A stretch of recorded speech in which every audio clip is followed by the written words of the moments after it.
before working with any of your equipment and hooking up your propane tanks, what we want to do is we want to inspect the tank for any kind of dents, dings, or any damage to this here.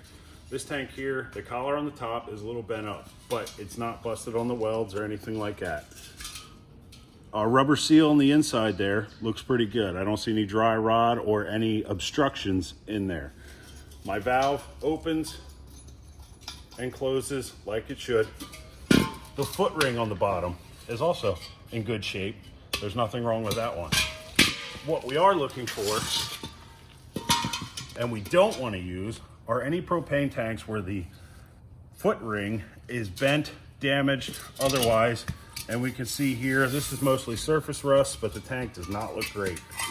Inside there, the rubber seal, that one is dry rotted, so we're not going to make a good connection, and we could have some leaking. So any tanks that are damaged or dented, don't use them, red tag them, give them to me or someone else, and we'll take care of those.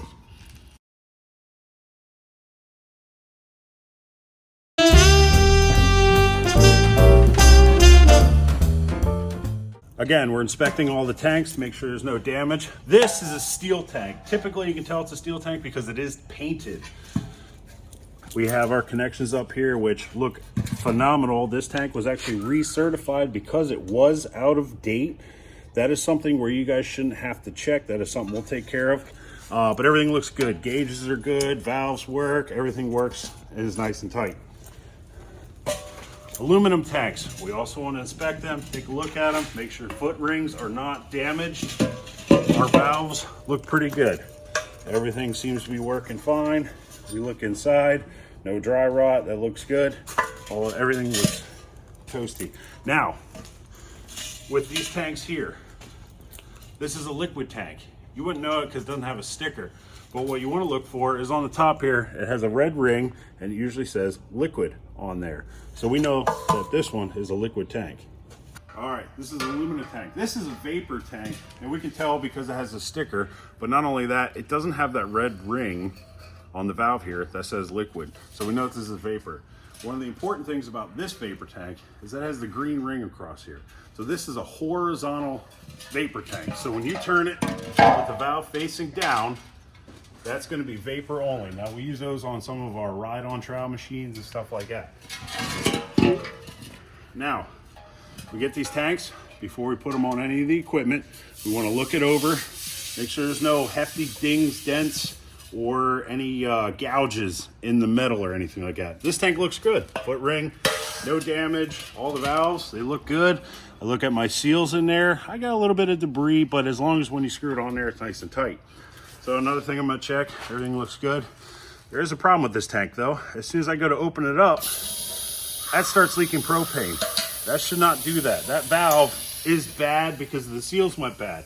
This tank is dangerous. This tank needs to be red tagged, and it should be placed outside of any building that you're in. Leave it out there until the end of the workday and make sure that there's a red tag on it. Return it to the shop, give me a call, or let somebody know so that they can call me and we can get this tank taken care of and get it back into service.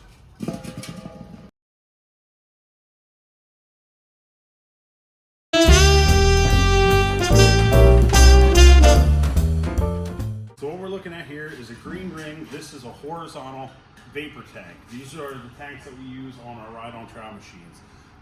It will say vapor, it'll have the green ring. That's how you know this is for the ride-on machines. It'll also has a left-hand thread, so you need to turn to the left to tighten, not righty-tighty. So this bottle will connect to that, unlike the other vapor tanks, a right-hand thread which won't connect on that, so you can't mess that up. These tanks here, pretty heavy, so when you go to pick one of these guys up, what you want to do, straighten your back out, bend with your knees, grab at the bottom here and at the top, and pick it straight up, and carry it like this. So let's say you're using a saw and you use up the cylinder that was on there, and it comes time that you need to replace that cylinder with a full one. You grab the full tank, you put it on there, and the next thing you know, the machine is just running rough. It won't even start sometimes, or you have flames that are blowing out of the exhaust. It's not really so much a problem with the piece of equipment. What's happening is your tank is overfilled. So in that case, what you need to do is shut the machine off if it is running, shut the propane valve, disconnect the tank, and go get another tank from your truck. Don't use that tank. Now, in the off chance that you don't have an extra tank, that's your last one, whatever, job's almost done, what we need to do is bleed that tank off. This is a last resort thing. If you have another tank, definitely use that one. But, so to bleed it off is we need to take the tank and we need to go outside, away from the building, and away from anyone else that's working outside here. And we're gonna bleed this tank off properly.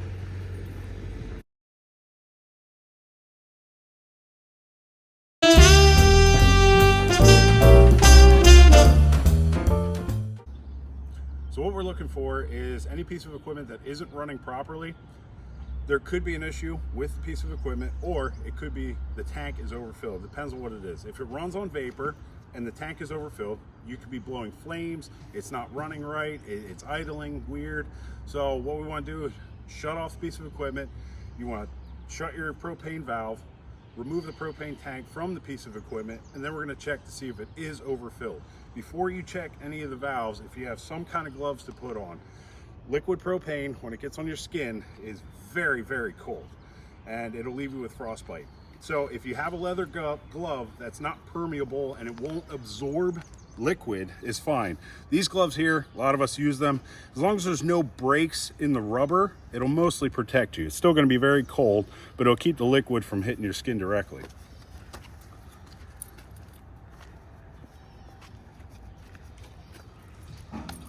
So this is an overfilled tank. We come over here on the large 33-pound cylinders. There's going to be a bleed off valve here.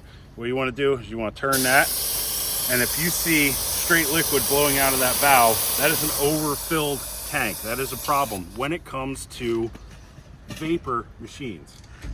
What we want to look for when we open the bleed valve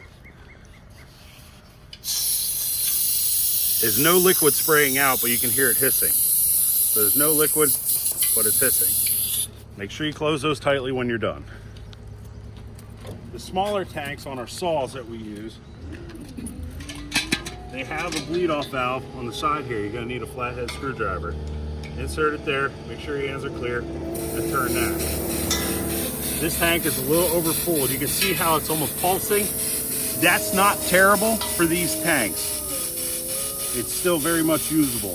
If it is a constant stream of liquid, then we need to let it bleed off. And again, we are away from the building.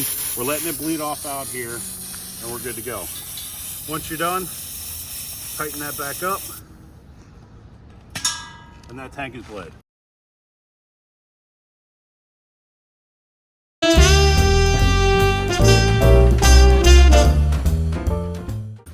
Hey guys, one of the big things that we want to eliminate are propane cylinders inside the building.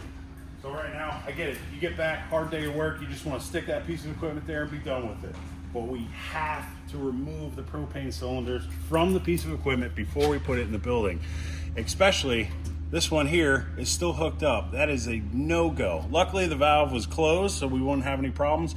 But let's say we had a damaged hose here, the valve was left open, we're gonna be leaking propane into the building, and that's when we can run into some major problems. So, no propane cans, no propane cylinders in the buildings at all. That includes Harrisburg and New Jersey. I know you guys are storing some of your empty cylinders inside to get filled. We're gonna start moving those outside as well.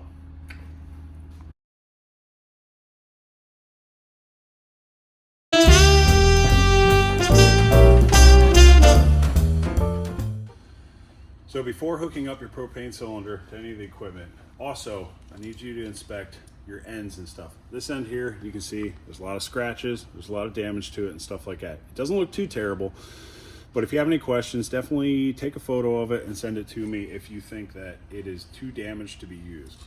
Again, check all your equipment, make sure everything is tight here. You want to look at the hose for any damage. And on this hose, we do have some wear and tear, probably from moving it in the trucks and in and out of the trucks, and the propane tanks rubbing against it. This hose here, I don't see any metal wires coming through there. So this I would deem as it's still a usable hose. And coming along here, just looking for anything that's loose, nothing's loose. And then there's this hose that runs down to the engine. I don't see any wear and tear on that one. So I would deem this piece of equipment ready for use.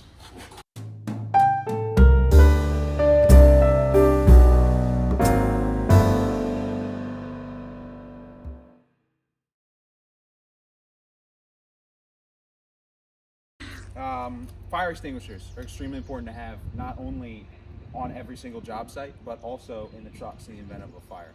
How to operate a fire extinguisher. You got your pull pin here. You're gonna yank this pin. You're gonna point the fire extinguisher at the base of the flame, squeeze the trigger, and make a sweeping motion at the base of the fire until the fires are fully extinguished. Again, in every single truck, there will be emergency kits, fire extinguishers, side of the road emergency signals, and first aid kits located behind the seat. If you don't have any of these, please get a hold of James or myself, and we'll make sure they're provided for you. Something we want to touch on, our Ruac vacuums. They will work just like this, just fine. The biggest problem that we're having is they have a $1,000 filter inside of these. So what happens is you're sucking all that dust up. It's a lot of heavy material. You know, those bins get filled very quickly. But all that heavier stuff is getting sucked into the filters, clogging those filters up. They'll work for a while, but after a couple months, they'll start to lose suction. They won't work quite as well. That's why, and I swear, we don't put them on there just to torture you guys and take up more space in the trucks. They do have a purpose. So this is a cyclone up here. All your dust gets sucked into here and circles around and then falls down into the bag. So that's all your heavier particulate stuff. All the smaller, finer particles will get sucked into the vacuum, which then will fall into that bin. But this will prolong the life of those $1,000 filters that we don't want to keep purchasing. So please use your precepts.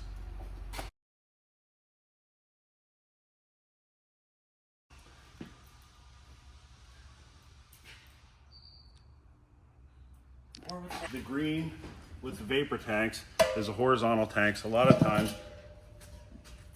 inspect, foot ring looks good. All hardware up top looks good. No, that is a problem. That shouldn't happen. This is a bad tank. If you have any issues, let them know, hey, I got this bad tank, and they'll get it to me. That actually threw me off. I didn't know this was a bad tank. And you had a damaged hose. You're going to be leaking propane into the building, which I'll talk a little bit more about that later. Ah, shit. It's only vapor. The thing about those, oh, damn it. More was starting. Hi, Isaac here, your friendly neighborhood safety manager. Eventually go back. Looks like a jellyfish. It definitely does. Design these. I can't find.